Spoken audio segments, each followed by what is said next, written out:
ఇది చెరుకు తోటకి ఎరువేసిన లెక్క అండి. ఇది 30 ఎకరాలకు రాళ్లు నాటి కంచి వేసినంత కూలీ ఇచ్చిందండి. రాజా అన్నయ్య, కొబ్బరి దింపు అయిపోయిందా? అయిపోయిందన్నయ్య. షుగర్ ఫ్యాక్టరీకి చెరకు పంపించావా? పంపించానన్నయ్య. కూలీలందరికీ కూలి ఇచ్చేసావా? ఇచ్చానన్నయ్య. సంతలో గొడవ చేసిన వాళ్ళని కొట్టేశావా? చేశానన్నయ్య. వాళ్ళందరినీ హాస్పిటల్లో జరిపించావా? ఇప్పుడు అక్కడి నుంచే వస్తున్నా అన్నయ్య.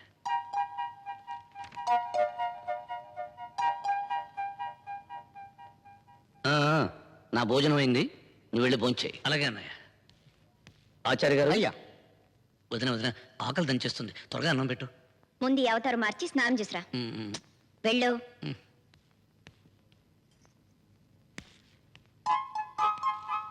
రవీంద్ర, ఏంటన్నయ్య? మిరప తోటకి మందు కొట్టించావా? కొట్టించేసానన్నయ్య. అవును, రోజు ఈ మధ్య నువ్వు ఇంటికి ఆలస్యంగా వస్తున్నావేంటి? అబ్బాయి రోజు కాదన్నయ్య, ఇవాళ ఒక్కరోజే. దారిలో పాత స్నేహితుడు కనిపిస్తే వాడితో మాట్లాడి వచ్చేసరికి కొంచెం ఆలస్యమైంది. సరే సరే, వెళ్ళి భోంచేయి. అలాగే అన్నయ్య. ఆచార్య గారు, అయ్యా, మీరు భోంచేశారా? తమ్ముళ్ళు భోంచేయకుండా నేను ఎలా చేస్తానండి? ఇదేం లెక్క? అది తూర్పు పొలానికి మందు కొట్టించిన బాపుతండి. నేను అడిగింది ఈ లెక్క కాదు. అయ్యా, తమ్ముళ్ళు భోజనం చేయకుండా మీరు భోంచేయనన్నారే, ఆ లెక్క గురించి. అది పాత లెక్కేనండి. యజమాని భోంచేసాక కదా అండి నౌకరు భోంచేయాలి. ఆ లెక్క మారదండి. నీకెన్నిసార్లు చెప్పాను ఇలాంటి గొడవలకి కొట్లాటికి వెళ్ళొద్దని? అందులో కొత్త ఉంది వదిన. అన్నయ్య ఆర్డర్ చేశాడు, నేను అమలు చేశాను, మామూలే కదా. మొన్నటికి మొన్న ఆ తులసి మొగుడిని ఎలాగే కొట్టావు. అందులో కొత్త ఉంది వదిన. వాడు పెళ్ళాం బిడ్డలను పట్టించుకోకుండా వెధ వేషాలు వేస్తుంటే వాడు దారిలో పెట్టమని అన్న ఆర్డర్ చేశాడు, నేను అమలు చేశాను, మామూలే కదా. ఇదేంటి వదిన, ఈ రోజు కూడా కోడి కూరేనా? అందులో కొత్త ఉంది. మీ అన్నయ్య ఆర్డర్ వేశారు, నేను అమలు చేశాను, మామూలే కదా. ఏంట్రా వెధ నువ్వు? నోరు మూసుకుని వచ్చాయి, నోరు మూసుకుని వచ్చాయి. నోరు మూసుకోవాలా? నోరు మూసుకుంటే అన్నం ఎలా తింటారా అన్నయ్య? మళ్ళీ ఎదురు సమాధానం చెప్తావు. ఎదురు సమాధానం ఏం చెప్పాను? నోరు మూసుకుని అన్నం ఎలా తింటారో అని అడిగానంటే.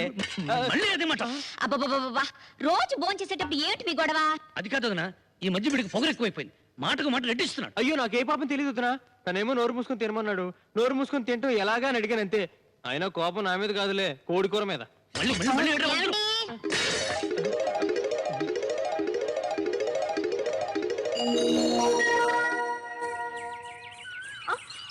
అయ్యో, నా ఓని.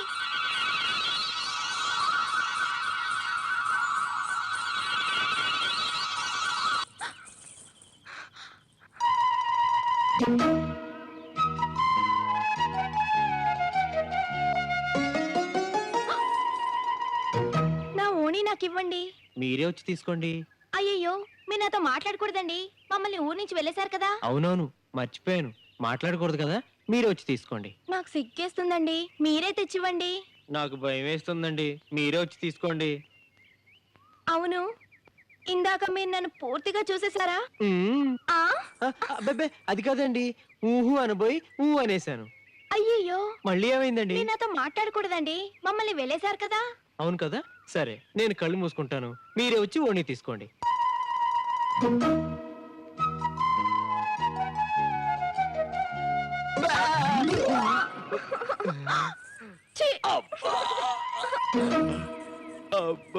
స్త్రీలు 4 రకములు. 1 పద్మిని, 2 చిత్తిని, 3 హస్తిని, 4 శంఖిని. పద్మిని జాతస్య గంధం విరంజం. పద్మిని జాతి స్త్రీ శరీరం ఎల్లవేళలా సుగంధములు విరజిమ్ముతుంది.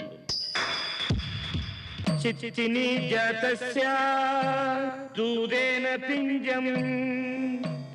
చిత్తిని జాతి స్త్రీ శరీరం దూదు వెల మెత్తగానో సున్నితముగానో ఉండు. హస్తిని జాతస్య విభుజం విడంబం పాదం ఎడంబం.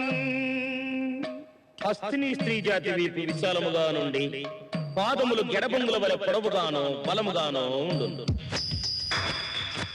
శంఖిని జాతస్య రోమం లంబస్య లంబే. శంఖిని జాతి స్త్రీ రోమములు సాంద్రమై దట్టముగా నుండు. ఇప్పుడు మీలో ఎవరెవరు ఏ జాతి వారు ఈ పురుషానంద స్వాముల వారు వచ్చి నిశితముగా పరిశీలించి నిర్ధారణ చేసేదారు.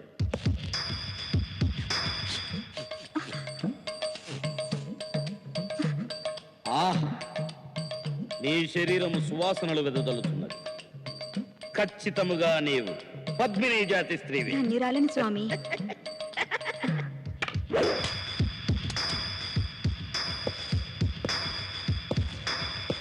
ఓహో, నీ రోమములు దట్టముగానున్నవి.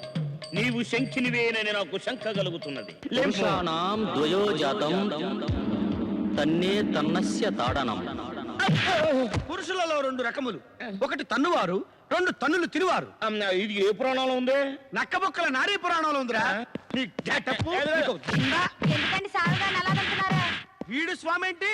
వీడొక పరమ లుచ్చా తుచ్చా గుచ్చా ముచ్చగాడు, పచ్చి మోసగాడు. ఆయన సంగతి నీకెలా తెలుసు? నాకెలా తెలుసా? వీడేనమ్మా నన్ను కన్న అబ్బా. వీడు పారిపోయాడా? రోజు ఇదే తంతు.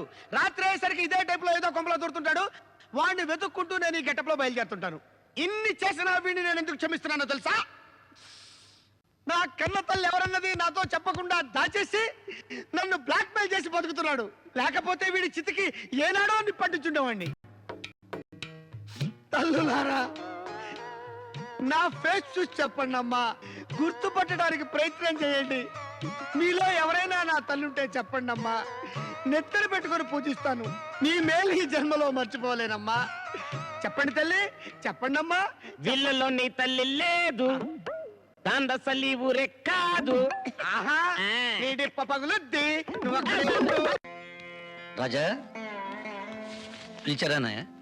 ఏం లేదు, నీకు సంబంధం గురించి చెప్పాను కదా, అదేరా ఇంటర్నేషనల్ సిమెంట్ ఫ్యాక్టరీ ఓనర్ గారు అమ్మాయి. చెప్పారన్నయ్య, ఆ అమ్మాయి చదువు పూర్తయిందట. ఫోటో పంపిస్తూ ఆయన కబురు పెట్టారు. ఏమిటి? మజ్జిగండి.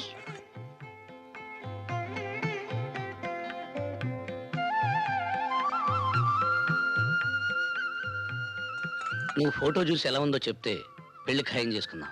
బాగోదన్నయ్య, అమ్మాయిని చూడకుండానే బాగోదని ఎలా చెప్తున్నావు? అదే నేను అన్నది అమ్మాయి బాగోదని కాదన్నయ్య, నేను వెళ్ళి చూడడం బాగోదని. మీకు వదనుకు నచ్చితే చాలు. అయినా ఈ ఊరంతటికి మంచి చెడు నిర్ణయించేది మీరు. ఈ ఇంటికి ఎలాంటి కూడలు కావాలో మీకు తెలియదా? ఫోటో చూడమంటే చూడకుండా వెళ్ళిపోతున్నాడేంటి? ఆ రోజుల్లో మీరు మాత్రం నన్ను చూస్ చేసుకున్నారా ఏంటి? అందుకేగా కనీసం వాడినైనా చూడమంటుంది.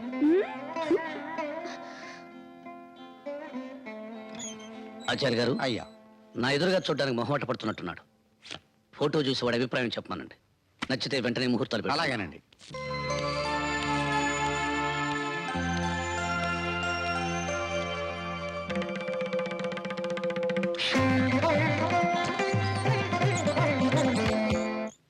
మ్మ్.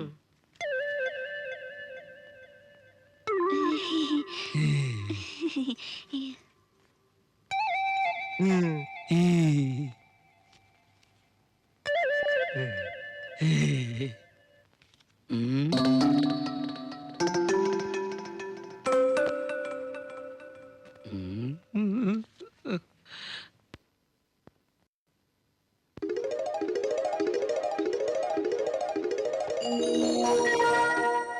ఇక్కడ తీసుకున్నారేమిటి? అన్నయ్య పిలుస్తారు. భోంచేసి వెళ్ళండి. భోంచేస్తాలే. అన్నయ్య అంటే మరీ ఇంత భయమా? పిలిచారా అన్నయ్య? ఆవిడ మన ఊరు కొత్తగా వచ్చిన టీచర్. నమస్కారం అండి.